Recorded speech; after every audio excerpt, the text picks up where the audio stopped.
Fire Emblem Fates is the sequel to Fire Emblem Awakening, the game that really put the series on the map here in the US. Nintendo decided on a different way of presenting the game's story by releasing it in three parts. The three games under the Fates umbrella are Fire Emblem Fates Birthright, Conquest, and Revelations. The three games represent different paths you could take in the story, even though it's recommended that you play Birthright or Conquest first before playing Revelations. Fire Emblem Fates follows two kingdoms at war, the generally peaceful kingdom of Hoshido and the glory-seeking kingdom of Nor. Your custom avatar is a young prince or princess of Nor. When your character comes of age, he is sent into the long-standing conflict. Unfortunately, the first mission goes wrong and your character is eventually captured by the Hoshidans. In a surprising twist though, it is revealed that your character is actually a member of the Hoshidan royal family and was kidnapped by Nor long ago and raised as one of their own. In Hoshido, you meet your real mother and actual blood-related siblings. While things seem to be going well, eventually Nor attacks again, and now your character is left with a choice. Will he side with his true family of Hoshido or his adopted family of Nor? This is where the three games diverge. Siding with Hoshido leads into the Birthright game, siding with Nor leads into Conquest, and choosing neither goes into Revelation. The choice is not easy as the first few chapters do a great job of conveying how much your siblings on both sides care about you. For this review, we're going to look at the Birthright path. The mechanics of the Fates games are the same no matter which one you play. Birthright, though, is considered the easiest to get through and also the best one to pick if you are new to tactical role-playing games. You control a large party of characters, moving them along a grid map with the goal of typically wiping out all opposing units.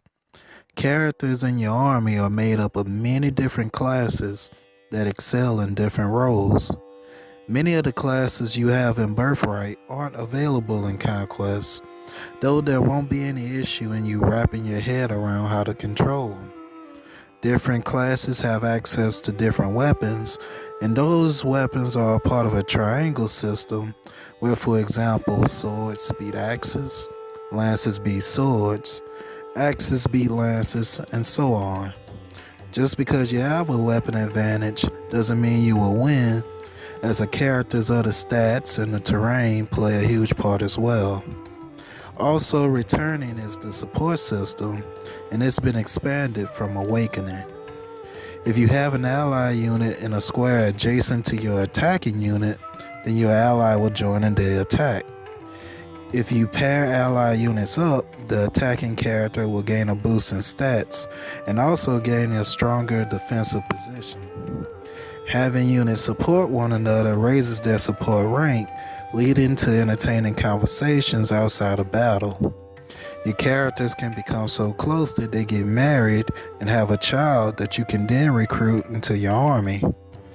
Deciding how you want to approach battle is fun, and with all the factors that you have to consider. I found myself debating between the most effective strategy for winning or the most effective strategy for setting up relationships.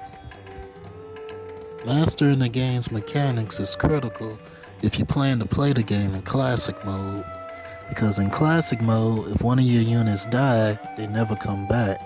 That also means they can't build up support ranks, and any child they could have had, you now won't have access to. Luckily, there are options for playing in a mode where failed units come back the next fight, with also a mode where units revive the following turn. Though to be honest, playing in classic mode provides the most genuine experience. In Birthright, you have opportunities to take part in optional battles where you can raise the levels of your characters and their support ranks, which is another reason why it's considered the easiest of the three games. Outside of battle, you get to build up a castle. In this castle, you spend DVP points that you receive from finishing fights to build stores where you can buy weapons, statues of your warriors, an arena, a mess hall, and so on. Your castle can be invaded from other players as well. It's a cool but slightly limited feature of the game. In terms of presentation, all of the Fates games are a step up from Awakening. The characters and environments have more detail, and more love seems to have been added to the in-game scenes of the action.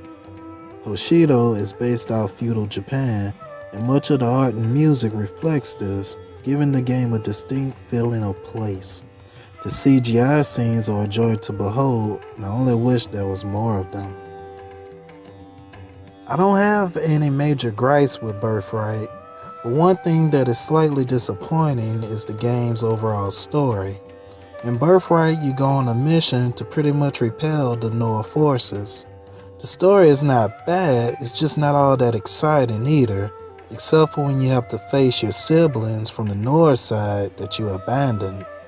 Outside of these encounters, Birthright's story is kind of by the numbers.